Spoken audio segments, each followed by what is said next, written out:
el futuro que queramos tener la grabación para los que no alcanzaron a asistir o quedaron pendientes de ingresar a la sala de clase virtual, ¿cierto? Bueno, hemos preparado un seminario bastante didáctico, es muy extenso en número de diapositivas, pero la idea la abordamos desde un enfoque, desde una perspectiva distinta y por eso tenemos bastante confianza que lo que vamos a presentar es resultado ya de la experiencia de estar justamente muy empapados del quehacer contable y por lo tanto entendemos, digamos, la debilidad en general para comprender el ciclo completo de la ruta del impuesto en las compras internacionales. Mayo 2023, sean todos muy bienvenidos. Lo primero, bueno, presentar a BBSC, somos una compañía chilena especializada en gestión empresarial integral, asesoramos en temas tributarios, outsourcing contable, mapas de riesgo, planeamiento estratégico, evaluación de proyectos, finanzas y sistemas de información. Sean todos muy bienvenidos, mi nombre es Claudia Valdés Muñoz y desde ya quedo a su disposición porque estoy segura que de aquí van a surgir muchísimas consultas, dudas y al final van a encontrar tanto nuestros contactos directos como van a recibir también para que se queden tranquilos. Si alguno ya tiene la inquietud sobre la presentación, les va a llegar a su correo electrónico el link para poder descargarla y así también el link para poder volver a revisar este material que hemos preparado para ustedes. Con un ánimo estrictamente pedagógico, hemos dividido esta presentación en 3 grupos bastante específicos. El primero de ellos, la compra de mercancía desde el exterior, existencia o activo fijo. Y para poder seguir un poco las diapositivas, a todas ellas le hemos puesto un camioncito, por poner algo en realidad, que pues bien podría ser una existencia también, ¿cierto? Una materia prima. Es decir, con esto lo que queremos indicar que en este primer grupo de compras estamos hablando de bienes reales. Muchas veces en la prensa aparece la expresión economía real, ¿cierto? Formación de capital fijo en otras ocasiones. Bueno, justamente esa línea de la inversión tiene que ver justamente con aquello que es tangible. Y esa distinción justamente está en la otra orilla de la último grupo que vamos a tratar, que es justamente los intangibles, aquello que no tiene una forma específica, sin embargo, es muy importante para nuestra economía y también está dentro del grupo de compras internacionales. Y el segundo, más novedoso de todos, ¿cierto? Los servicios digitales y no digitales, prestados, en realidad están mal ahí, desde el extranjero, lo hemos distinguido con una antenita, un poco para hacer la distinción, y el último, los intangibles con personas, ¿cierto? Con el ánimo de poder identificar que de alguna manera aquí estamos hablando de justamente prestación de servicios desde el exterior. Tenemos toda una legislación al respecto en los artículos 41 de la Ley de la Renta, sobre los cuales van a poder profundizar porque la verdad es que gracias a nuestro abogado Juan Andrés Mandujano, la presente exposición tiene justamente un fundamento legal bastante sólido y también está en la presentación. No obstante, le vamos a poner bastante interés en el aspecto práctico, que creemos nosotros es donde más podemos aportar a una comprensión integral de cómo se deben tratar realmente estas compras, sin perjuicio de que aquel que quiera profundizar en los aspectos legales va a tener tanto el resumen que está en la misma presentación de lo importante que se debe saber en materia legal, como también la bibliografía que fundamenta la presentación. Dicho esto, entonces vamos a pasar a la compra de mercancías, ¿cierto? Bienes reales, existencia o activo fijo, ¿cierto? Y el primer aspecto es un aspecto estrictamente práctico. Práctico, el interés de este seminario justamente que tengamos la experiencia de entender ¿Cómo es que se debe tratar? Porque pensamos que es donde están los mayores errores, ¿cierto? Y aquí el primer paso, les pido observar simplemente en esta imagen que tenemos acá en nuestro camioncito para entender dónde estamos circunscritos en la presentación, y estamos en la Tesorería General de la República. Yo diría que este es el primer paso, casi independiente de la información escrita y a través de carpetas y documentos que nos pueda entregar nuestro agente de aduana, ¿cierto? Porque aquí estamos hablando de una importación, ¿ya? Aquí se realizó una importación y por lo tanto hicimos todos los trámites a través de nuestro agente de aduana. Hubo una proforma, ¿cierto?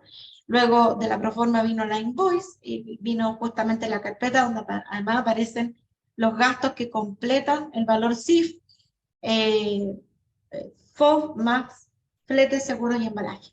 Y aquí estamos justamente en artículo 30 de la ley de la renta, que es lo que se entiende por costo de venta. Es súper importante en realidad entender hasta dónde llega el costo del flete, seguro y embalaje, que es justamente hasta el puerto de Valparaíso. Si estamos en la zona norte o el puerto de San Antonio, ¿cierto? O en la zona sur hablaríamos del puerto de Talcahuano. Del puerto que sea, pero no desde el puerto hasta la planta, hasta la empresa. En ese tramo tendríamos una contabilización distinta de los costos. Lo importante es que aquí, para volver al tema de la importación, nuestra fuente primaria de información es la Tesorería General de la República. ¿Ya? Paso número 1, si están tomando nota, si estuvieron acá les repartiríamos cuadernitos BBSC, es algo que nos caracteriza, ser poco pedagogos en realidad. Paso número 1, la Tesorería General de la República. Y en este paso número 1, más allá, insisto, de la información que nos entregue el agente de aduanas, vamos a ir a revisar al interior de la Tesorería General de la República el certificado de movimientos de deudas fiscales. Sí o sí, vamos a revisar el certificado de movimiento de deudas fiscales. ¿Ya? Esto es muy sencillo de obtener, certificado de deudas fiscales. Yo creo que no es algo muy complejo. Y aquí justamente vamos a sacar el historial del periodo en que estamos revisando a este contribuyente. ¿Ya? El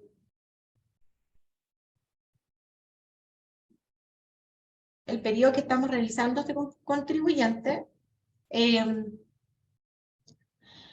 este caso nos encontramos con que el contribuyente tiene todos los movimientos. Si hay alguien que no ha entrado a la Tesorería General de la República, yo le invito a que entre. Es una experiencia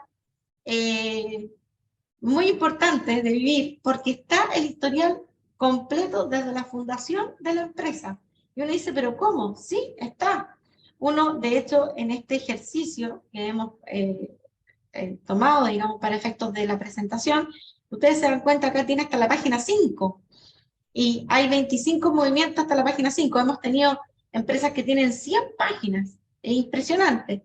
Y acá tiene justamente lo que pasó con un formulario 21, por ejemplo, un formulario 29, también se va a encontrar el formulario 22, es decir, todo lo que tenga que ver con la vida tributaria, que signifique pago o devolución, flujo de dinero desde el contribuyente y hacia el Estado, pasa por la Tesorería General de la República. Y tiene una cartola única, que es justamente la cartola con los movimientos detallados.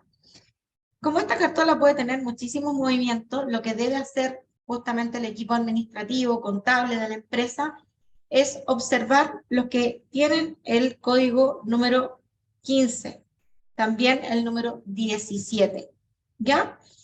Entonces, independientemente de lo que le entrega su agente de aduanas, ustedes tienen que confirmar la fecha de pago del impuesto de la internación o de la importación que están realizando. ¿Por qué motivo? Porque es justamente la fecha de pago del impuesto la que indica en qué mes lo debo, no es que lo puedo, lo debo reconocer para fines tributarios, ¿ya? Entonces, el agente de aduana puede entregar la información de las importaciones, ejemplo, del mes de abril, pero a lo mejor la última fue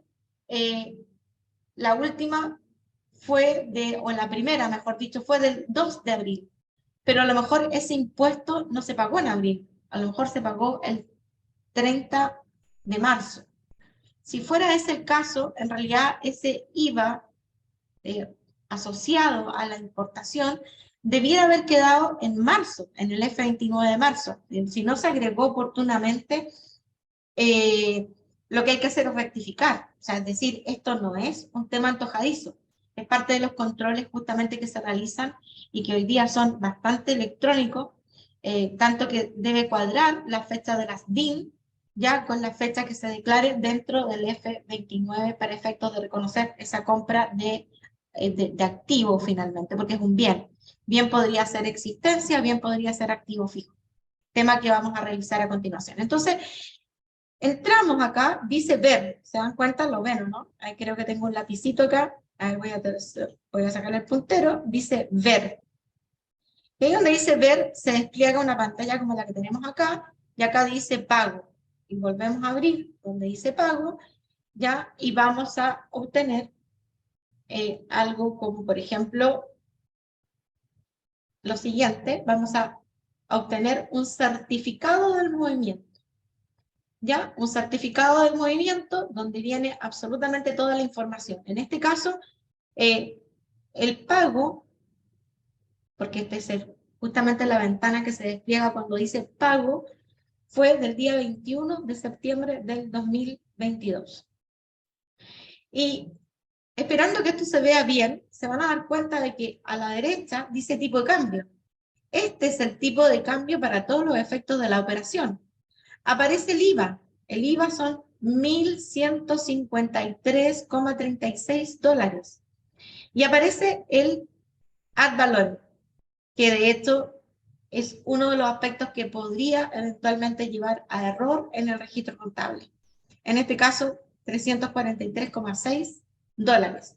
El ad valorem son impuestos adicionales que se pueden cobrar por distintas materias. Ya tenemos importación de bienes que están grabados con impuestos adicionales y que son calculados automáticamente, no, en el momento, digamos, que se traspasa la información desde la aduana, ¿ya? Y desde el mismo puerto, cuando se identifica, se cargan inmediatamente los valores que correspondan.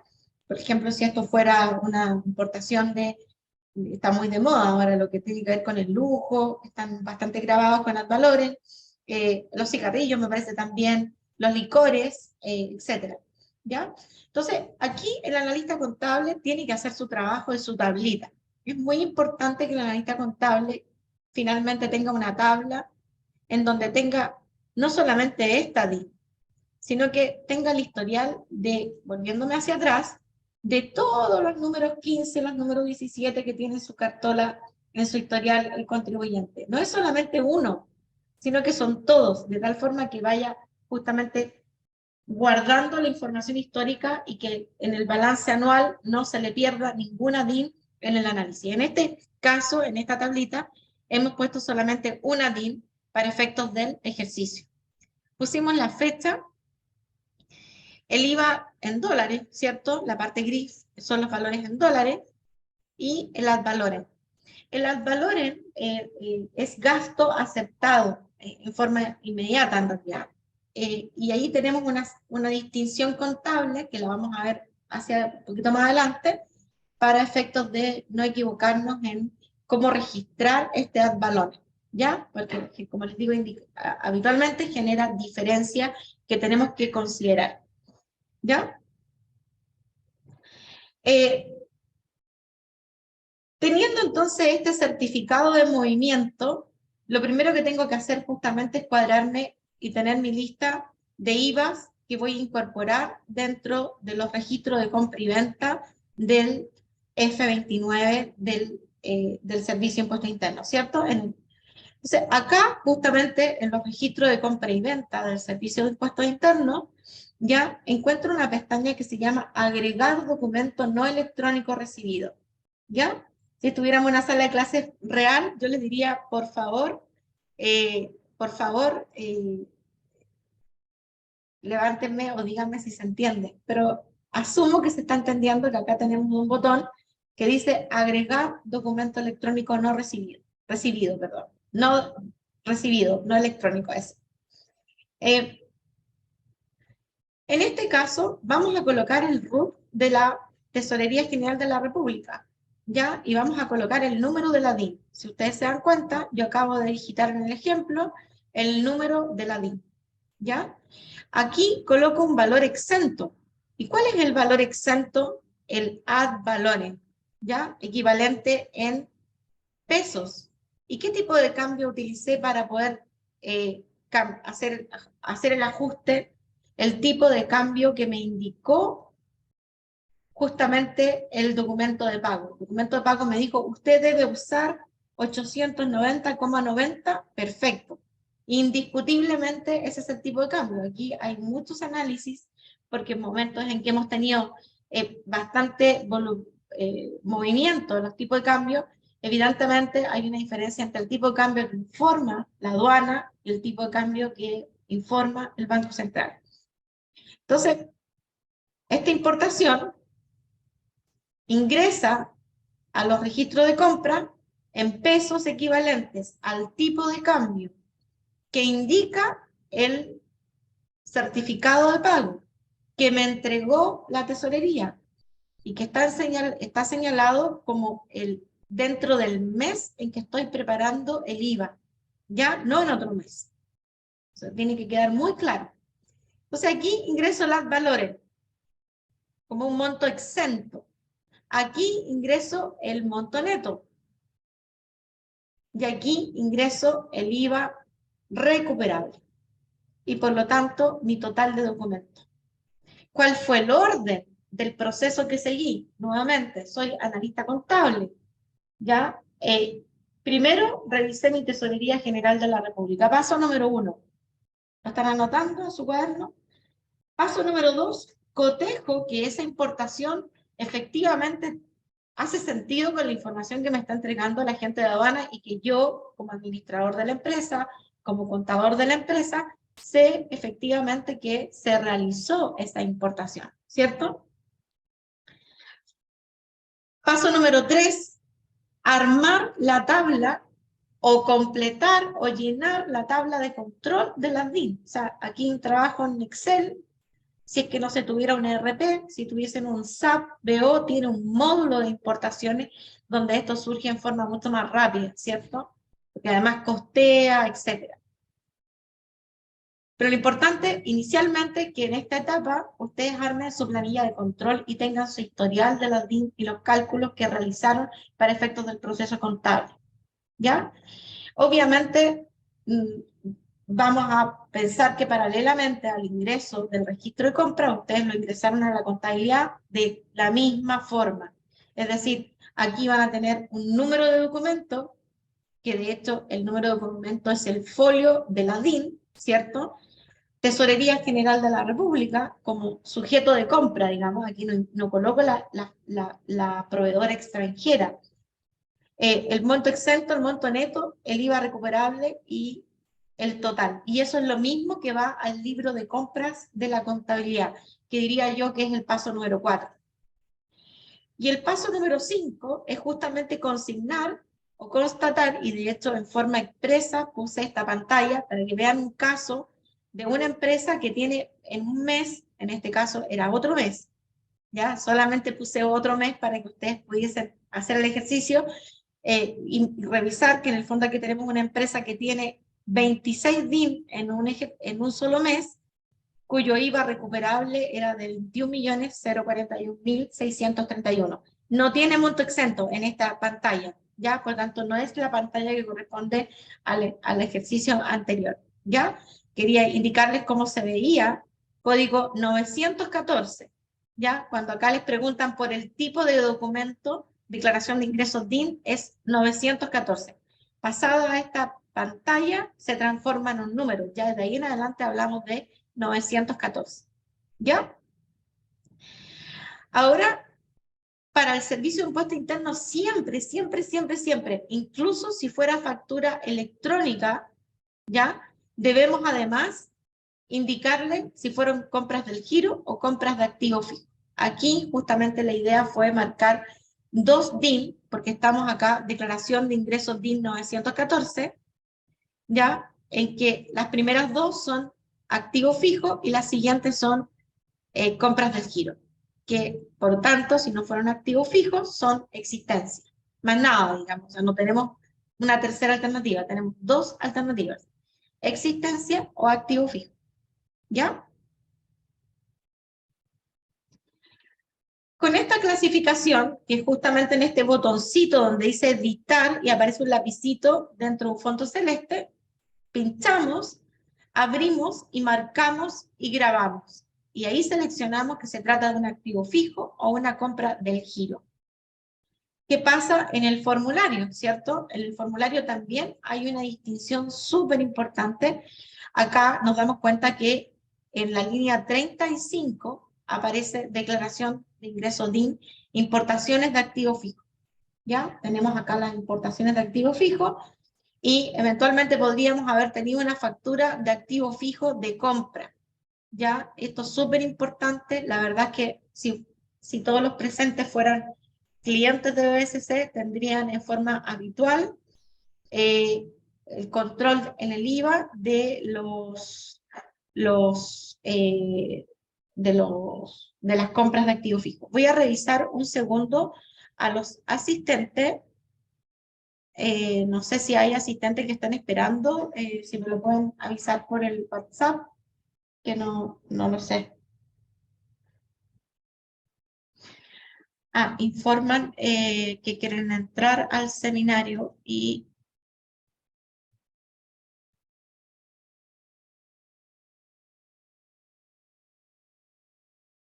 Ok, ahí lo hice.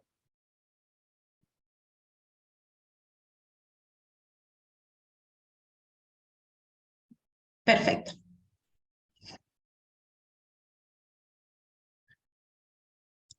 Entonces, si se entiende bien, llegar hasta aquí, hasta la pantalla que ustedes tienen en el momento de declarar el IVA, tiene un proceso.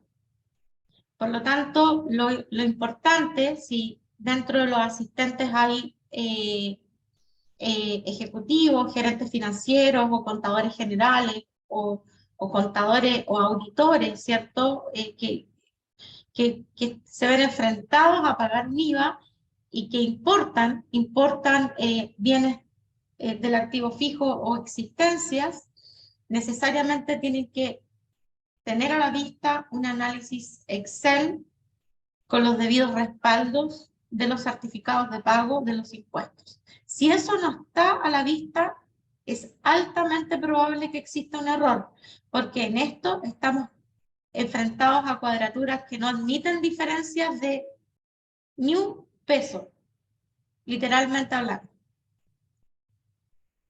Ok, ¿qué pasa entonces en la contabilidad? Vamos a revisar a continuación. Efectivamente, tenemos dos partidas, ¿cierto? La primera de ellas, la de la línea 34, se fue a existencias y la segunda de ellas se fue a compra de activos fijos. ¿Ya?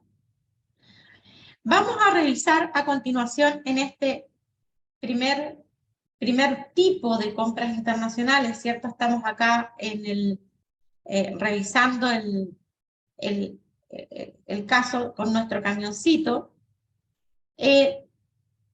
Algunos aspectos contables. Y vamos a volver a nuestro ejemplo original porque la contabilidad, ¿de qué va a depender? Es una gran pregunta y la respuesta está en el régimen tributario. ¿Ya? La primera pregunta que tiene que tener a la vista, una vez que el analista ha ingresado la factura, perdón, en este caso la DIN, a la contabilidad, que queda con el mismo nombre, compra, Tesorería General de la República, factura por pagar con un monto exento o un ad valores, como les voy a indicar a continuación, finalmente el ad valores se puede reconocer como gasto de forma inmediata dependiendo del caso. cuando lo trae, porque pusimos en forma expresa un caso en que sí trae ad valorem, pero podría no traerlo, que es un tema importante. Finalmente, la contabilidad depende de si es régimen tributario 14A o 14D. 14A semi-integrado, 14D ProPyme, ¿cierto? El más común de todos, el número 3 con contabilidad completa, ya que va a ser el que vamos a considerar en este ejercicio contable. Vamos a volver a revisar.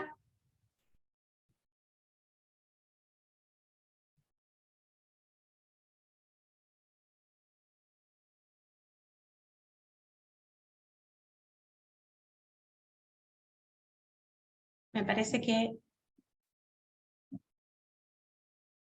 aún quedaban personas esperando en la entrada al aula. Ok. Vamos a revisar entonces los aspectos contables, porque aunque esto sea tedioso, créanme que aquí acabo de terminar de realizar los balances anuales y hemos recibido empresas enfermas, contables, tributariamente, y la verdad es que ha sido una de las razones por las cuales me animé a preparar el presente seminario, a pesar del cansancio de haber terminado el proceso de renta recién. ¿Qué pasa cuando la compra de existencia es en una 14A semi-integrada? Lo puse abierto en realidad, nada más que en el fondo como para tratar de que no se perdiera de vista el ad valorem para este caso, ¿cierto? Es decir, es parte del costo de la existencia. El IVA crédito fiscal contra facturas por pagar, ¿ya? Y por lo tanto, la glosa está ahí en la importación misma de las existencias. En el momento de la venta para una empresa semi-integrada, muy sencillo, reconozco el costo, disminuyo la existencia. ¿Por cuánto disminuyo la existencia? Por la suma, obviamente, del valor neto que estaba como base afecta y el exento que era el ad valorem, para el ejemplo que estábamos viendo.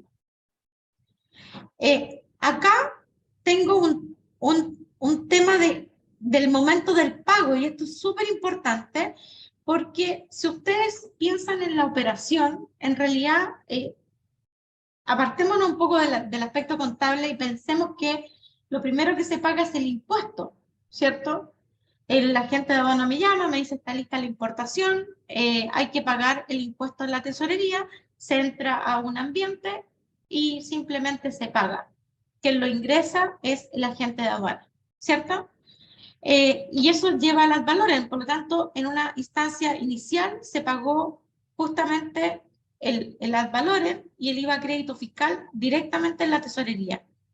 Y la parte que yo le debo realmente al tercero es la parte neta de la invoice original, ¿cierto? Por lo tanto, facturas por pagar contra el banco, ¿ya? Y en este caso, también facturas por pagar contra el banco, pero son dos momentos distintos. El primer momento cuando pago el impuesto de internación y el segundo momento cuando pago el valor CIF al proveedor extranjero, ¿cierto?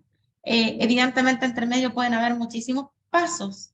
Puede haber un financiamiento con COMEX, pueden haber diferentes instancias, puede haber incluso un anticipo. Muchas veces tenemos compras que vienen en tránsito o que vienen con montos anticipados.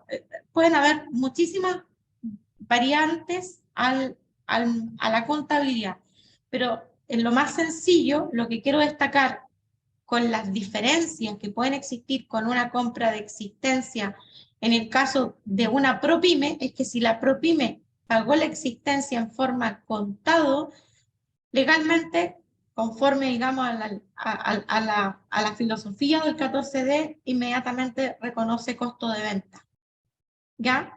Y por lo tanto, más nada, costo de venta, y listo, ¿ya? Entonces aquí hay una diferencia en cómo llega al costo de venta la mercadería.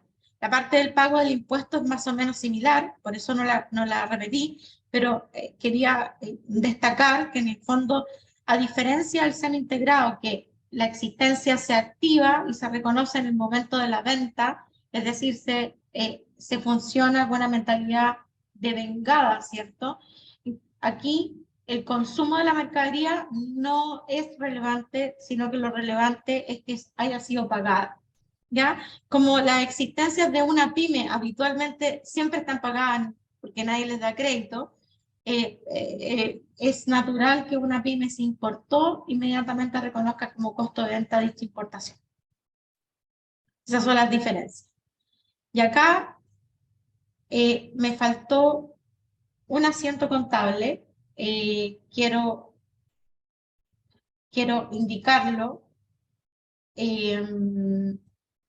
Lo voy a indicar verbalmente. Me voy a ir hacia atrás y me voy a tomar no sé, lo voy a colocar cuando descarguen, van a encontrar los asientos contables cuando se compra un activo fijo. ¿Qué pasa cuando se compra un activo fijo? Cuando se compra un activo fijo en la 14A, se activa, valga la redundancia, ¿cierto? Y comienza su ciclo de depreciación de acuerdo a la política contable de la empresa, a las tablas de años de vida útil normales del Servicio de Impuesto Interno, ¿cierto? Y por lo tanto, ese sería el tratamiento de una 14 letra A. Pero si estuviésemos en una 14 letra B, es decir, una ProPyme, y por supuesto, bajo el supuesto, valga la redundancia, que el activo fijo está pagado, ¿cierto? Eso es muy importante, va a una cuenta contable que se llama activo fijo reconocido como gasto, ¿ya? Entonces también tengo una DIN comprada como activo fijo, es decir, desde el punto de vista del formulario 29, la historia no cambia, sino que desde el punto de vista contable, la historia cambia muy drásticamente. Tenemos el caso, por ejemplo, de una empresa que es muy querida, que compra camiones y se trae los camiones, los compra en el mercado nacional, pero eventualmente los podría haber importado y si hubiesen sido camiones importados, habrían sido gastos instantáneos, ¿cierto? Activo fijo reconocido como gasto, en tanto, digamos, la empresa obviamente es 14D, ProPyme. Entonces, ahí la contabilidad cambia en forma significativa dependiendo del régimen tributario, pero que esto también se haya comprendido. Voy a volver a revisar, que parece que de nuevo hay personas que están esperando ingresar al aula bastante atrasados en realidad.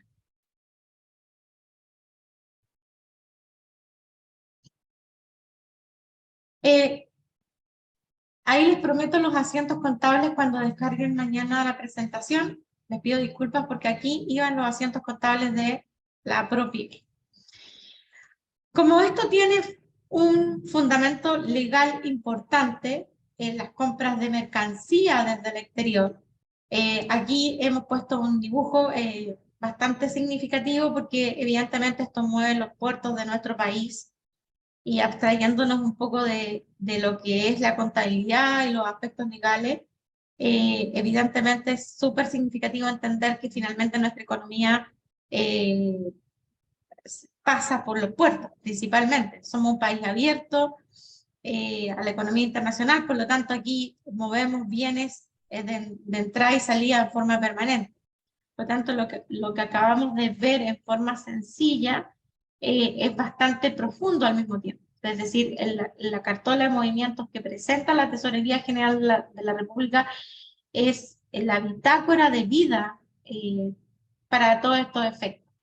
Y cualquier cosa que se haga en materia de F29 debe estar supeditada a esa cartola y a esa información, no a otra información, ¿ya? Incluso los papeles de la agencia de aduana no son muy relevantes, sino que lo relevante es que se confirme lo que tiene la Tesorería General de la República, ¿ya? Y eso quisiera que se tuviese como dato práctico en forma muy clara a la vista. Y luego el trabajo en Excel, o sea, eso hay que hacerlo de todas maneras, por los tipos de cambio.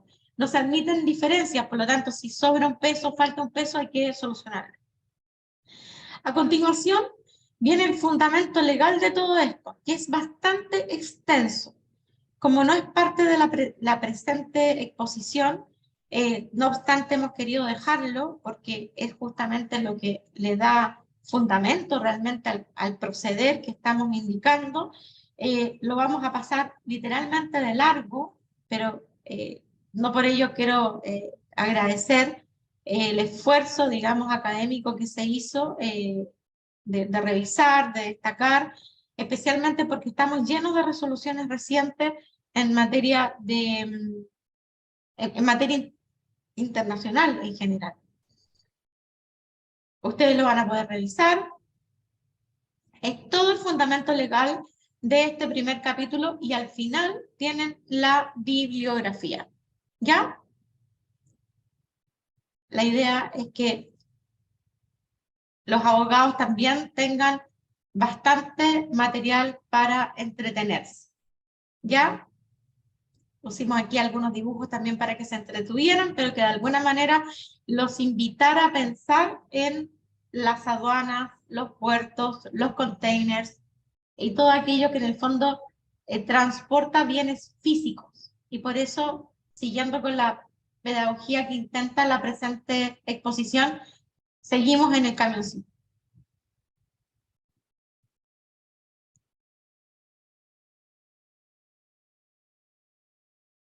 Aquí viene justamente el hito final que quisimos presentar, que es justamente lo que se señala en materia de depreciación, que es un tópico bastante importante, que para efectos contables, tal como les indiqué, cuando se trata de una 14A, finalmente ahí tenemos un tema con la depreciación.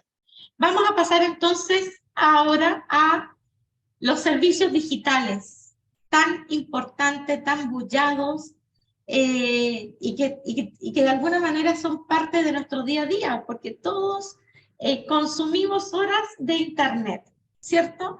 Consumimos servicios, consumimos productos, todos vemos más de un video diario, definitivamente, de publicidad o de, incluso de pedagógicos, de temas de interés que incluso han llegado a la inteligencia artificial. Recuerden que estaba eso muy de moda, entonces ahora los algoritmos nos permiten predecir lo que uno va a consumir en horas electrónicas. O sea, uno lo tienen totalmente identificado y le aparecen justamente las informaciones que uno quiere ver. Y eso es un mundo que hoy día ha llevado también a una modernización en materia de impuestos digitales, toda vez de que Chile entendió de que aquí se trata de recursos de fuentes chilenas puestas en el extranjero.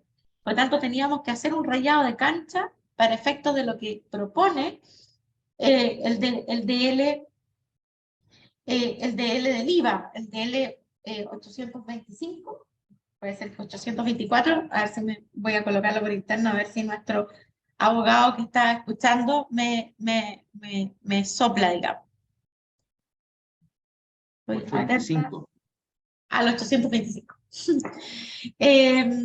Le voy a echar la culpa al cansancio en realidad, la verdad que sí, la verdad que sí. Rentas no ha terminado en realidad todavía, así que estoy justificada. Los que me conocen saben que estoy justificada. Dicho esto, vamos a pasar entonces a la parte práctica.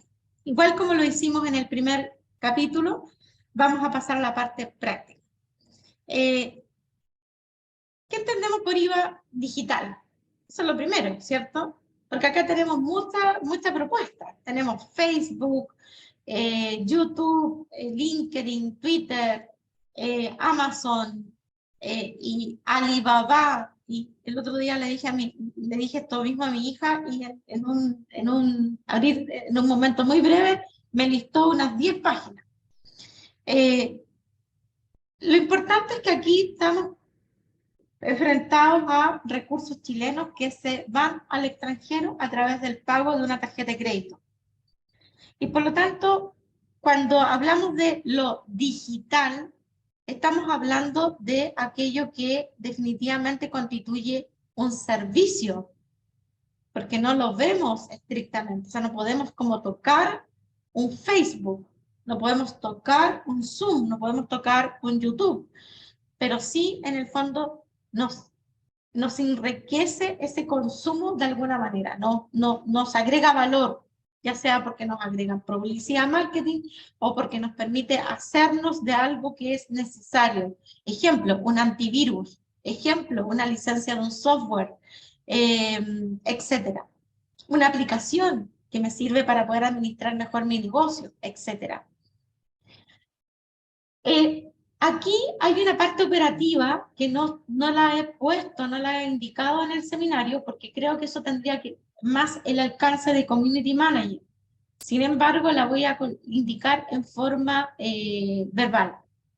Y es que la mayor parte de estas cuentas, especialmente las más populares como Instagram, que están asociadas a una cuenta de Facebook y esta a su vez a la cuenta de una persona natural, exige que el titular de la cuenta sea, lo vamos a repetir, una persona, ya no una persona jurídica, sino que una persona natural. Por lo tanto, cada vez que estemos enfrentados a servicios digitales, vamos a tener la controversia de cómo se paga. La problemática del cómo se paga viene a continuación. Lo primero es que tenemos que entrar a cada una de estas cuentas, configurarlas para que los documentos de pago vengan a nombre del titular tributario. Y eso es súper importante y es una de las grandes problemáticas que enfrentan justamente las empresas que se dedican a esto.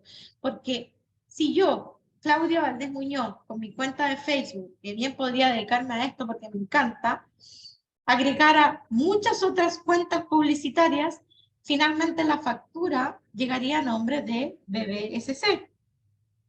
¿Ya? Como llega a nombre de BBSC, yo tendría que de alguna manera cobrarle a las otras cuentas publicitarias. Es decir, como BBSC tendría que a lo mejor emitirles una factura interna porque por solo la campaña que le cobré o que le hice a esa empresa en particular, que no es BBSC. No sé si me entiendan en realidad. Creo que debería haber puesto las pantallas para explicarlo de mejor forma. Pero si alguien tiene la duda de cómo se gestionan, no duden en escribirnos. Vamos a pasar a mirar algunas facturas. Ejemplo, factura de Zoom. Vamos a tomar nuestro puntero, ¿ya? Si ustedes se dan cuenta, acá indica que esta factura tiene un número ahí arriba, ¿lo ven? Dice a nombre de Best Business Solution Consulting S.p.A. Acá tenemos una de Kaspersky, que es justamente el antivirus, también retenedor del IVA. Es decir, la misma empresa, si yo configuré bien la factura, me envía una factura con IVA. Es decir, aquí el primer responsable es aquel que está a cargo de la configuración de las cuentas en materia de consumo digital internacional. ¿Me explico? Vamos a ver otra factura, una típica factura de Facebook. También arriba, Best Business Solution Consulting S.p.A. Y acá tenemos la fecha, tenemos el IVA, ¿cierto? Y acá tenemos justamente el número de la invoice, que es el que vamos a colocar luego en el registro de compra y venta. Aquí tenemos una factura distinta, exenta, se llama HechoBox, también a nombre de nuestra empresa. ¿Ya? A continuación vamos a ver una factura de Oracle y una factura de Google. A modo de ejemplo, porque de hecho Google actualmente está sacando unos certificados que son bastante particulares en realidad. Que son facturas también, se pueden interpretar como facturas, pero son distintas a las que estaba sacando hace un tiempo atrás.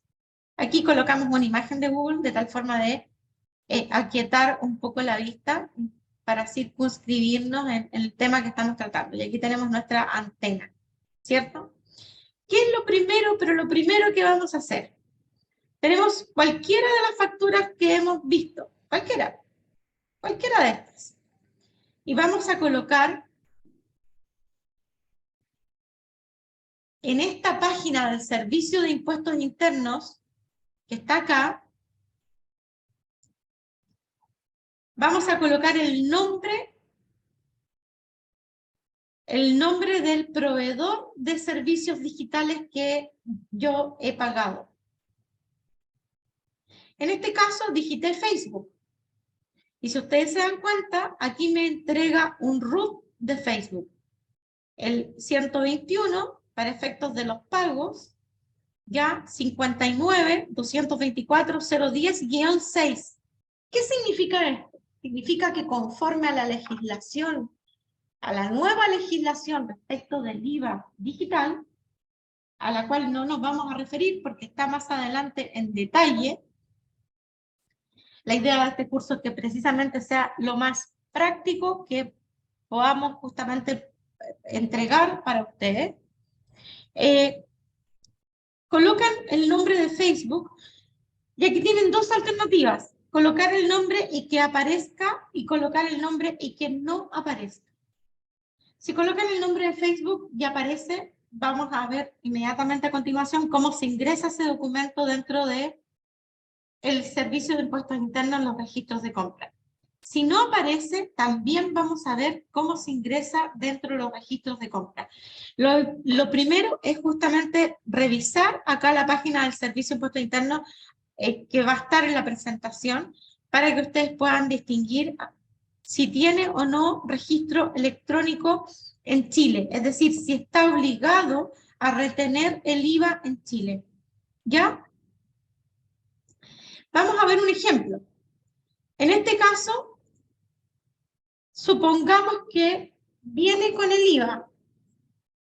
Viene con el IVA expresado en la factura.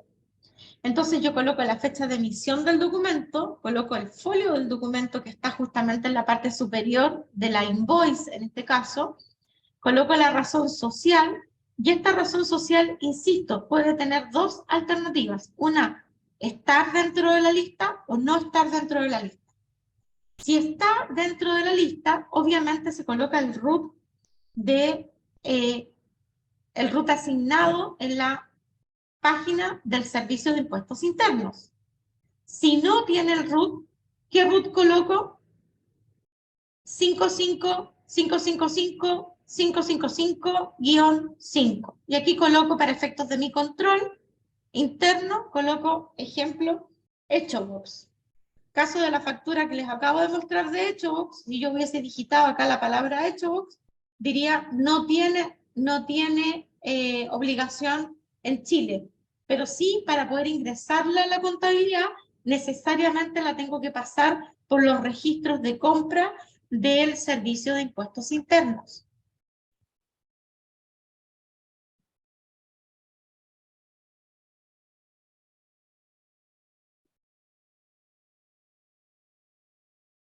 Dicho esto, en este caso estamos viendo una factura que sí trae el IVA retenido. ¿Cuál era uno de los ejemplos vistos con IVA retenido? La factura de Facebook. Trae el IVA retenido ahí, a la vista, 8.803 pesos. ¿Cierto? Cuando yo pagué el total. ¿Cómo lo pagué? Con mi tarjeta de crédito. ¿A través de qué? De mi cuenta personal de Facebook. ¿Qué campañas se hicieron para BBSC, para BBSC, para BBSC, para BBSC? Entonces, esta es una empresa que trae, o una factura que sí trae el IVA retenido. IVA recuperable, lo digito acá, coloco el total, marco ingresar y se me agrega inmediatamente a los registros de compra y venta. ¿Qué pasa, como en el caso de HechoBox, para volver a ese ejemplo, que no trae el IVA retenido? Es un IVA digital. Este servicio es un servicio digital. Es un invoice de un servicio que nosotros contratamos en el extranjero, ya que también tiene que ver con publicidad y marketing. De hecho dice social, newsletter social, ¿cierto? Entonces, HechoBox no trae el IVA retenido. Tampoco está en la lista de empresas que están obligadas, porque no es un proveedor estándar, ¿cierto? En este caso, ingresaría la fecha, el folio que viene indicado en la factura, aquí colocaría factura código 45. En ambos casos es factura códigos 45, para que no se olviden. Y acá colocaría 555, 555, porque no la encontré, ¿cierto? Aquí colocaría hecho box para mi control, aquí colocaría el valor neto, aquí colocaría el IVA, colocaría el total con el IVA, y aquí colocaría IVA no retenido, el que corresponde al 19% del monto neto. ¿Qué pasó en este caso? En realidad, en este caso, si este fuera hecho box, al proveedor extranjero yo le transferí 100.000 pesos, ¿cierto? No se los transferí, me los descontaron de mi tarjeta de crédito equivalente en dólares. Buen punto, me acabo de acordar qué tipo de cambio utilizamos, el tipo de cambio del Banco Central de la fecha de la invoice, ¿ya? Si viene expresado en dólares, porque pueden venir expresadas en dólares sin problema. Y nuevamente ahí el analista contable, su tablita de control, y perfecto, la ingresa, la controla, calcula el IVA y luego la ingresa al registro de compra. Pero le advierte al Servicio de Impuestos Internos frente a una posible fiscalización de que en realidad esa factura no retuvo el IVA en al momento, digamos, de prestar el servicio en Chile, no me retuvo el IVA. ¿Qué va a pasar en este caso? Va a pasar que cuando haga mi propuesta de impuesto, me va a aparecer, por una parte, el crédito fiscal reconocido, IVA recuperable, y al mismo tiempo se me va a agregar en la línea 117, código 39, el monto de los IVAs no recuperables, perdón, de los IVAs no retenidos por el proveedor, ¿cierto? Y por lo tanto que yo tengo que enterar dentro de la contabilidad en el momento, perdón, en el F29, en el momento que estoy pagando justamente el formulario. Lo agrego arriba y lo agrego abajo, porque arriba lo estoy descontando del débito, es un crédito fiscal, y abajo lo que estoy haciendo es pagárselo al Servicio de Impuestos Internos. ¿Qué pasa si no se lo pago? Si no se lo pago, el Servicio de Impuestos Internos, al hacer la cuadratura electrónica con los registros de compra, me va a observar el IVA, ¿cierto? Me va a aparecer un botón rojo, y si tengo ese botón rojo, probablemente me va a observar la renta, y si me observa la renta, probablemente voy a tener una inconsistencia o una fiscalización, ¿cierto? Por lo tanto, este trabajo nace con, primero, tener a la vista mis invoices del mes. Segundo, verificar que están dentro de la lista de empresas obligadas. Y para lo único que sirve, si están o no están, es para tener el número de RUT. Si no están, pero sí tengo el gasto, tengo que asignarles qué número de RUT, 5555555-5. Si vienen en dólares, en mi planilla de control tomo el tipo de cambio del Banco Central del día del invoice. Ya la ingreso, y si no trae el IVA retenido, lo agrego a mi registro como no retenido ahí, y posteriormente la misma propuesta me lo va a agregar a la línea 39. ¿Ya? ¿Cuál es la contabilidad? Aquí la pude traer a la vista. ¿Qué pasa cuando el IVA no viene retenido, cierto? No viene retenido significa que yo lo tengo que reconocer y al mismo tiempo pagar dentro de las arcas fiscales a través de este código, ¿cierto? Línea 117. En este caso, tengo el gasto por publicidad de 100.000 pesos, el IVA crédito fiscal y la factura por pagar. Voy a relatar la contabilidad completa, porque justamente uno de los problemas es que esto viene generalmente con un pago de una tarjeta de crédito de un tercero. Y por lo tanto, ahí es donde los mismos contribuyentes nos dicen, hoy, pero la pago con una tarjeta de crédito personal, ¿cómo lo hago? ¿Cierto? Vamos todavía queda una persona intentando entrar al aula. Ok, entonces tengo el primer paso cuando se produce el gasto, ¿cierto? Que es el reconocimiento contable, es decir, se reconoce el gasto en el momento que yo ingresé la factura. ¿Y cómo la ingresé? La ingresé con su IVA. de tal forma que los registros de compra y venta cuadren con el libro de compra. Eso no lo puedo perder de vista, ¿ya? Pero justamente tengo dos partes de la factura. Una es que efectivamente yo disminuyo esta cuenta por pagar, o factura por pagar, y aquí la hice en 2 montos, separándola en 2 montos, ¿ya? Para mostrar que la parte del valor neto va a la cuenta por pagar relacionado, le puse yo, es decir, supongamos que el relacionado fue el que puso su tarjeta de crédito y a lo mejor lo que hizo fue colocar, realizar un fondo por rendir y a lo mejor reúne varios gastos, por eso que inmediatamente no lo estoy pagando contra el banco. Y los 19.000 pesos también se van al impuesto mensual por pagar. O sea, cuando yo centralizo el IVA, genero el impuesto mensual por pagar sin los 19.000 pesos. Los 19.000 pesos aparecen en el momento que centralizo, ¿ya? Los agrego en el momento que estoy justamente ordenando mi contabilidad y viendo que de esa factura en realidad le debo 100.000 al relacionado y impuesto por pagar tengo 19.000 y de esa manera me cuadra cuando pago efectivamente el impuesto, rebajo justamente el monto total incluyendo los 19.000 pesos que evidentemente va con otras partidas, con el PPM, con las retenciones de impuesto único y retenciones de honorarios, ¿cierto?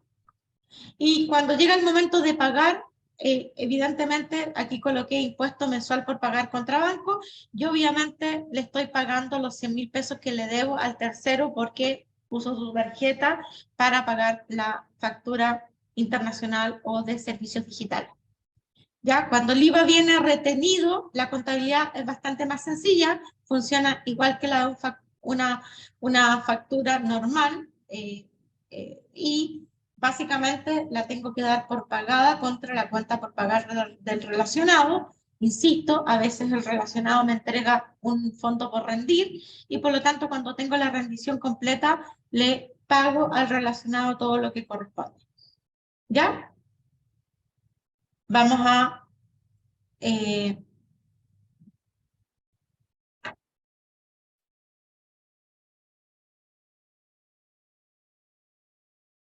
vamos a mirar acá que en realidad, al igual que en el caso anterior, tenemos el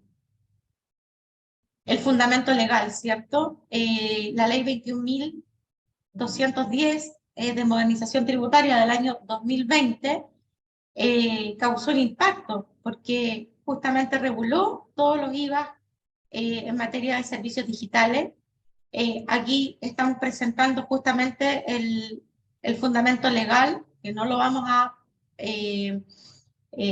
presentar ahora, pero sin duda creemos que es un material muy valioso que pueden revisar porque está muy completo, de verdad, para que puedan tener el vasto conocimiento necesario para no cometer errores en esto, que la verdad es que puede causar bastantes dolores de cabeza, sobre todo cuando las empresas se dedican a la promoción y al marketing, cuando se dedican a la publicidad. O sea, este tema lo tienen que dominar y haberse leído todos los artículos. Y si tienen cualquier duda, nosotros con gusto quedamos a su disposición para poder responder las dudas referentes a la interpretación, especialmente en casos límites, ¿cierto?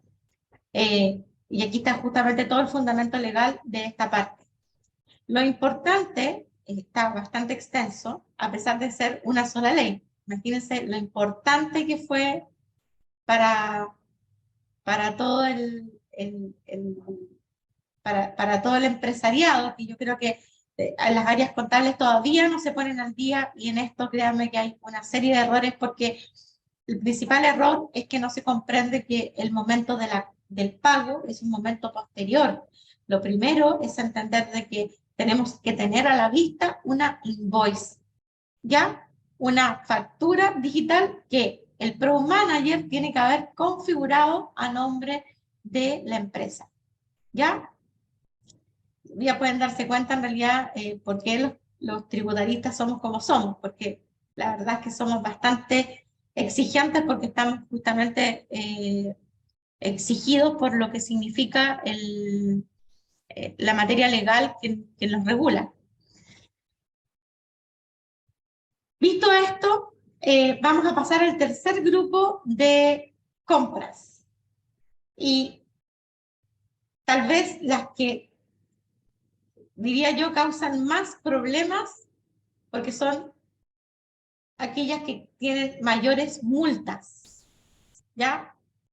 Tenemos la adquisición de intangibles, sujetas a los impuestos adicionales.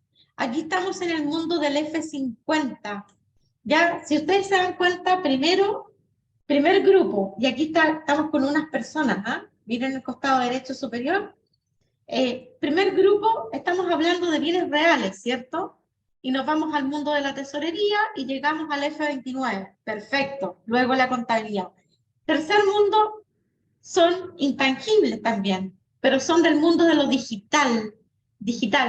Por lo tanto, no hay un entregable de por medio. Y eso es justamente lo que marca la diferencia, al menos de la forma que lo ve el mundo del impuesto adicional. ¿Cuándo se está obligado al impuesto adicional?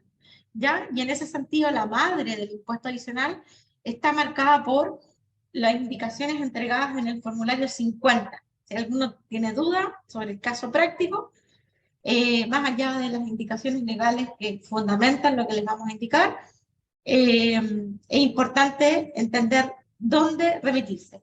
Para esto, esta imagen de alguna manera representa a aquel que está fuera, ¿cierto? No sé, yo me imagino una ciudad como la de Nueva York, tal vez un inversionista extranjero, ¿cierto? Esto trataba de representar este joven buen mozo que tenemos acá en la imagen, ustedes lo van a creer que hay personas recién sumándose. Bueno, el F50, impuestos adicionales. ¿Cuánto yo pago impuestos adicionales? Y acá, justamente, de alguna manera las respuestas las va entregando el mismo formulario 50. Cuando obtengo del extranjero dividendos, perdón, lo expresé mal, pago dividendos al extranjero. Ya son recursos chilenos que se van al extranjero. Toda esta materia que hemos tratado acá justamente tiene como fondo la regulación de cada peso chileno que se va al extranjero. Y desde ese punto de vista, aquí estamos pagando dividendos o estamos pagando remuneraciones. ¿Ya? Justamente seguir el F50 es muy sencillo, es más sencillo de lo que se cree y ha sido tan pedagógico que la misma ley obliga al Servicio de Impuestos Internos a ser explícito. Y no sé ¿en qué sentido? Explícito legalmente significa que están obligados todos los formularios a indicar a qué artículo referirse. Entonces, en la línea número 1 nos referimos al artículo 58 y 60 de la Ley de la Renta. ¿Ya? Entonces, está todo bastante marcado, definido, indicado. ¿Ya? Entonces, mando dividendos, más allá de que los tengo que pasar por mis registros empresariales a nivel de la presentación de la renta, ¿cierto? Registros empresariales, también tengo que informarlos acá, porque cada vez que yo remeso, estoy obligada a pagar una tasa, y la tasa en Chile tiene, por convenios bilaterales, tema muy importante en este tercer punto, tiene una tasa máxima del 35%, que de hecho es como parte de las injusticias. ¿Por qué motivo la tasa máxima es tan importante de considerar? Porque un inversionista chileno tiene un dividendo que paga una marginal máxima en su global complementario del 40%, ¿cierto? Y aquí nos encontramos con que un inversionista extranjero se enfrenta a los convenios de Tratado de Libre Comercio o a convenios bilaterales con una tasa marginal máxima del 35%. Entonces, evidentemente, aquí uno siente que hay una diferencia, y cuando alguna vez me tocó dictar clases, siempre colocaba el ejemplo de La misma fábrica de zapatos, en Calle Estado, decía yo, porque en Calle Estado siempre hay fábricas de zapatos, las dos con los mismos cueros, las dos con los mercados objetivos idénticos, con los mismos modelos, la primera de ellas con dueños chilenos y la segunda de ellas con dueños extranjeros. Sin duda tiene ventaja competitiva la que es de dueños extranjeros. Entonces muchas veces uno se cuestionaba si convenía salir de Chile, abrir la matriz en el extranjero y venir a invertir en Chile como si se fuera extranjero. Todo lo que tiene que ver con la residencia en Chile justamente trata de estos temas tan sensibles. Ahora, volviendo a la empresa chilena, si fuera una empresa chilena y además tenemos la diferencia entre una ProPyme y una semi-integrada, también encontramos diferencias en las ventajas competitivas, toda vez de que enfrentan tasas de primera categoría que son distintas. Por lo tanto, aquí estamos hablando del pago por el capital. ¿Qué es lo que es el dividendo? El pago por el capital, la retribución del capital. Y en la parte de abajo, que me quedó un poquito más abajo, a lo mejor debía haber quedado más arriba la imagen, cuando se las mande lo voy a acomodar, estamos hablando de las remuneraciones por intangibles. ¿Cuáles son las remuneraciones por intangibles? Las marcas, las patentes, las invenciones, etcétera. Vamos a continuar en el formulario 50 y aquí nos encontramos con los intereses. Súper importante, pero súper importante, porque muchas veces las empresas en Chile dicen, mi empresa filial en el extranjero me prestó y yo solamente le estoy reembolsando los intereses. Esto está bastante regulado actualmente debido a que tiempos atrás, especialmente anteriores a la reforma del 2014, era muy común que las empresas pagaban intereses disfrazados de pago de dividendos a sus inversionistas extranjeros. Entonces aparecían pagando los intereses por los préstamos enormes, con tasas desproporcionadas. Entonces, todo esto hoy día está regulado y si no se enmarca dentro de la legislación de cuánto puedo cobrar realmente y qué trámite tuve que hacer antes para informar que mi empresa extranjera me había prestado dinero, en realidad me veo en problemas. Si ustedes se pueden dar cuenta, también aquí en los intereses estamos en el artículo 59 de la ley de la renta, que se puede seguir en forma muy simple, pero al mismo tiempo quiero que observen que tenemos en cada una de las líneas la tasa de convenio. ¿Ya? La tasa de convenio significa que dependiendo del país de destino de los intereses, es que aplico una tasa u otra tasa. La tasa normal, que es la del 35%, o la tasa de convenio, que puede ser del 10, del 15, 15, 20, 25, 30, hasta llegar al 35, que ya obviamente no sería de convenio. En la parte de abajo está tal vez el más concurrido o las más concurridas de las líneas a las cuales tengo que hacer uso. ¿Por qué? Porque hemos estado en Chile hoy día con una gran discusión sobre la contratación de extranjeros, ¿cierto? Podemos tener un extranjero que trabaja en Chile o un extranjero que trabaja desde el extranjero. No quiero referirme explícitamente, pero los invito, tenemos ahí un video en YouTube sobre justamente la contratación de extranjeros en Chile. No quiero referirme a los indocumentados, más bien quiero referirme al trabajo en Chile de extranjeros que necesariamente tienen que venir a ejecutar el trabajo en Chile. Yo me acuerdo que tuve la experiencia hace muchísimos años atrás en L'Oréal y tuvo que venir un ingeniero alemán a reparar una máquina. El ingeniero alemán estuvo acá como 4 meses porque la máquina requería de una... No se podía mandar la máquina estaba armada, una tremenda máquina ahí en la planta de Carrascal, de estas que hacen, que pasan los tubos, ponen las tapas, L'Oréal, imagínense toda la cantidad de productos. Entonces tuvo que venir este ingeniero con otras personas, entonces a ellos se les pagó como servicios profesionales. ¿Cómo se les pagaba? Se les remesaba una cantidad de dólares. Y por lo tanto, como era dinero chileno que se iba a fuente extranjera, de fuente chilena, pero se iba al extranjero, tenía que pasar por el F50 y pagar su impuesto adicional antes de entenderse como gasto aceptado dentro de la contabilidad. ¿Ya? También el extranjero podría estar literalmente sentado en un escritorio en el extranjero, realizar un proyecto de arquitectura. Hemos tenido muchos casos en que se le han pagado a oficinas de abogados en el extranjero que emiten efectivamente una factura, pero es una factura que no puede entrar a nuestro registro de compra y venta porque además no paga IVA en Chile, ¿ya? Sino que lo que paga es que yo, como estoy remesando parte de mi riqueza, reconociendo el gasto, tengo que tributar con los impuestos adicionales que están justamente indicados en cada uno de los artículos que señala la ley de la renta para cada uno de los conceptos, ¿cierto? Los clásicos son los 59, el 60. Intereses y remuneraciones. Podríamos continuar acá justamente con, me parece que esto lo volví a repetir, ¿ya? Y vamos a continuar ya entrando en una etapa de finalización del seminario, en que tenemos justamente una presentación de todos los tratados de libre comercio. ¿Ya? Es bien importante remitirse a los tratados porque no es lo mismo pagarle a un proveedor que está en Uruguay, a uno que está en Argentina, a uno que está en Canadá, a uno que está en Turquía, a uno que está en Egipto, a uno que está en Estados Unidos.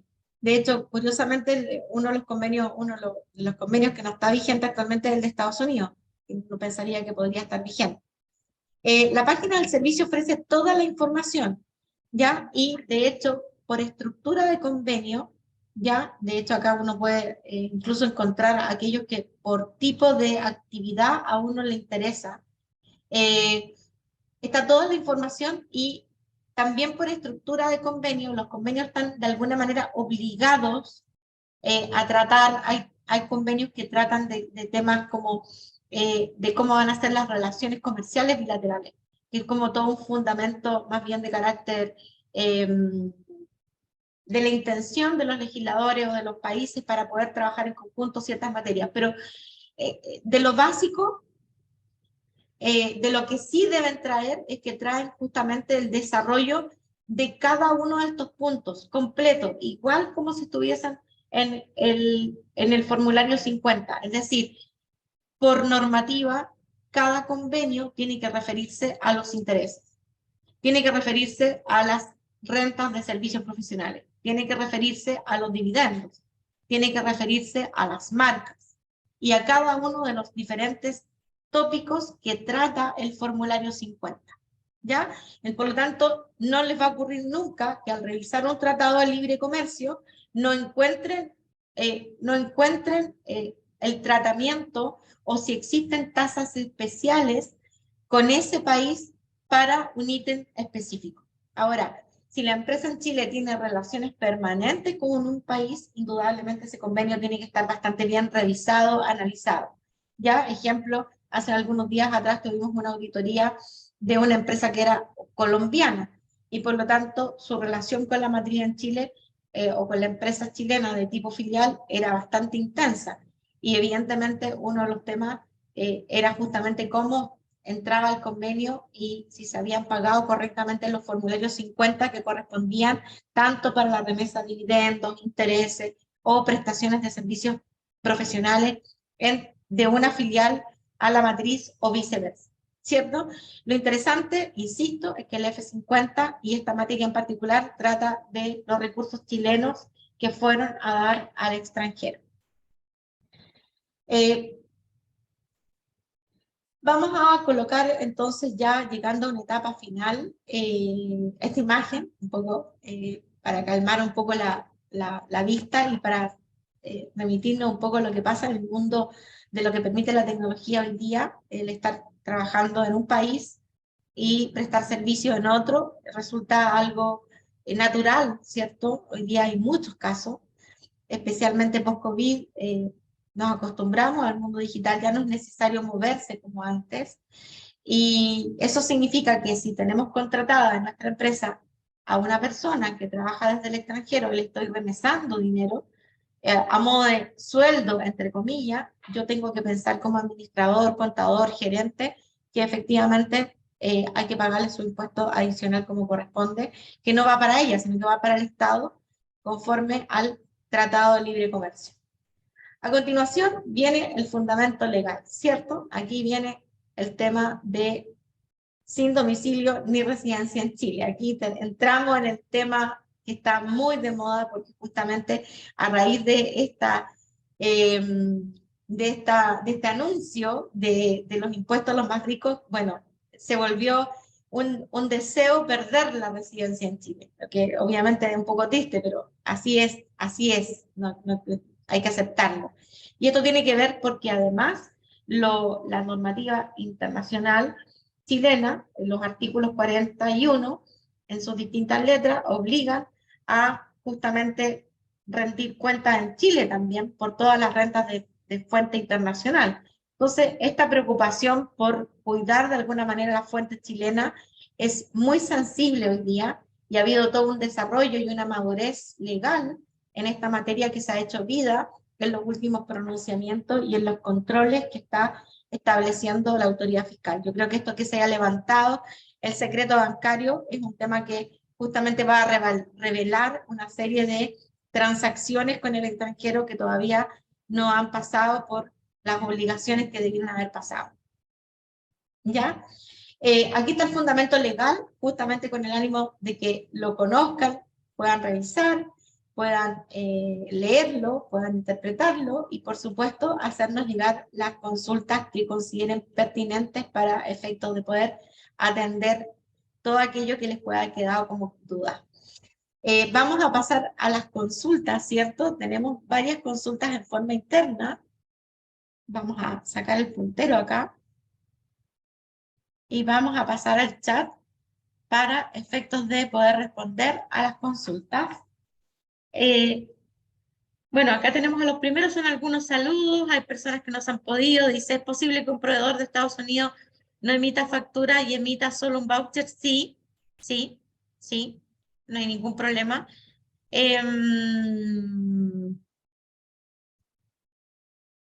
Y está la circular 42 del Servicio de Impuestos Internos también, sí, efectivamente. No sé si hay más consultas, en el chat estoy leyendo, a ver si hay algo que quieran comentar.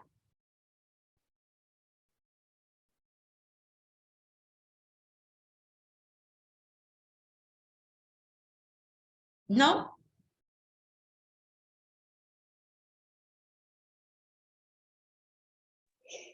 Hola, yo sí quiero comentar algo, pero no en el chat porque me es complicado escribir tanta pregunta. No hay Tengo una problema. duda con respecto a como dos o tres cositas. La primera es que cuando hacemos facturas y las caracterizamos en el servicio puesto interno, nosotros como empresa ocupamos el código 46 que corresponde a factura de compra electrónica. Y me llamó la atención que usted nos indica que tiene que ser un código 45. Entonces, no Efectivamente, para sé las si... facturas digitales es el código 45. Y el Ya, fundamento es de decir, ello lo puede encontrar justamente en el fundamento legal, que como usted vio es bastante extenso, lo va a poder sí, revisar y a continuación está la bibliografía. Pero es el código perfecto. 45. Ya, ahí tengo que corregir algo. Y lo otro, en este caso mi proveedor me factura con IVA, yo no puedo hacer recupero de ese crédito fiscal, ¿cierto? O sea, no recupero, sino no puedo informar ese crédito fiscal, por lo tanto no lo puedo registrar como factura. ¿Eso es correcto? No, si su proveedor digital, usted se refiere a un proveedor digital, está en Correcto. el proveedor digital. Claro, si es retenedor de IVA, está la explicación clara, debiera poder devolverme, pero sería como muy largo hacerlo. Pero Si usted me explica, yo quedo tranquila, por sí, favor. no, a ver, me gustaría saber el número de la lámina, pero sí está explicado, en realidad cuando su proveedor extranjero sí retiene el IVA, usted le agrega, indicando que el IVA que trae, digamos, como documento número 45. Lo primero que tiene que hacer es revisar si su proveedor está en la lista de agentes obligados a retener el IVA en Chile. Ese es el paso número Exacto. 1, diría yo.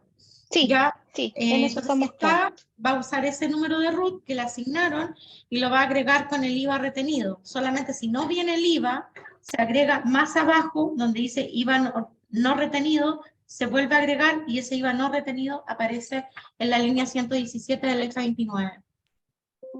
Perfecto. Lo que pasa es que mensualmente tenemos entre 10 a 15 facturas de compra de este tipo, entonces por eso me llamó mucho la Sí, atención. no comprendo. De hecho, justamente nos animó el presente seminario muchos errores, hay mucho desconocimiento en la materia del IVA digital, definitivamente. Ok, muchas gracias. ¿Tienen alguna otra consulta, comentario, algo que les haya parecido una oportunidad de mejora? Sí, Héctor, muchas gracias por su consulta. Pregunta, si la presentación la pueden ver en alguna parte. Claro, mañana les va a llegar un correo electrónico con el link para descargar la presentación y al mismo tiempo les va a llegar el link para encontrar la presentación en YouTube. Yo no sé si va a ser mañana o el lunes, ya, pero les va a llegar un correo en los próximos días. Ya, para ambas cosas. Sí, de nada, Héctor. ¿Alguna otra consulta?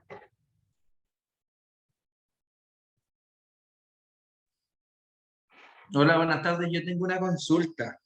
En ¿Ya? la parte del activo fijo para un 14D, Sí. mencionó que se reconocía como gasto, una cosa así, porque yo al día de hoy lo contabilizo como activo, pero como indica el servicio, deprecio todo instantáneamente. Entonces así como que reconocía el gasto, pero sí lo dejaba activado. No sé si se entiende, no lo reconocía. No lo reconocía así como gasto propiamente tal para tener un estado financiero distinto del tributario. Si usted lleva doble contabilidad, efectivamente debemos entender que para una 14D ProPyme, la contabilidad financiera es un registro totalmente anexo que no tiene ninguna validez. Ya, Por lo perfecto. tanto, tiene validez para los accionistas, sin lugar a dudas. Ujú. Desde ese punto de vista, conforme a las normas IFRS, propiedades, plantas y equipos, usted hace perfecto en activarlo. Desde el punto de vista de las normas IFRS, está perfecto. Pero desde el punto de vista Ya, tributario y del deber ser, que es un poco el fondo de la presente exposición, se lleva directo a gasto sí o sí a una cuenta que se llama activo fijo reconocido como gasto. eso, el activo fijo reconocido como gasto. Sí, porque Sí. esto también funciona para temas de banco y cosas así.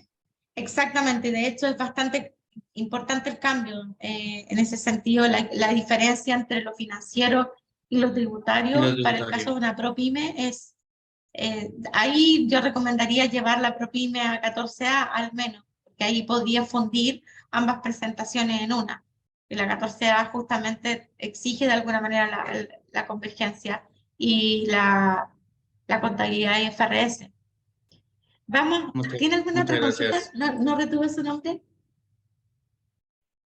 No la alcancé a Víctor, escuchar. Vamos a leer acá, dice, ¿y Víctor, qué pasa? ninguna Dice, pregunta más. Gracias. ya. Alicia dice, ¿y qué pasa si nunca informé las facturas de un proveedor extranjero? ¿Debo rectificar los IVAs? Y las de Amazon también. Uy, Alicia, eso pasa muy a menudo. La verdad es cosa que el principio de la materialidad es lo que va a responder su pregunta, Alicia. Si usted se dedica a esto y por lo tanto está hablando de una partida muy significativa desde el punto de vista de la estructura de su balance, lo más recomendable es que rectifique el IVA hacia atrás. Si tiene ya aceptada su renta T 2023, déjela como está y desde el 1 de enero del 2023 deje todo lo más correcto posible.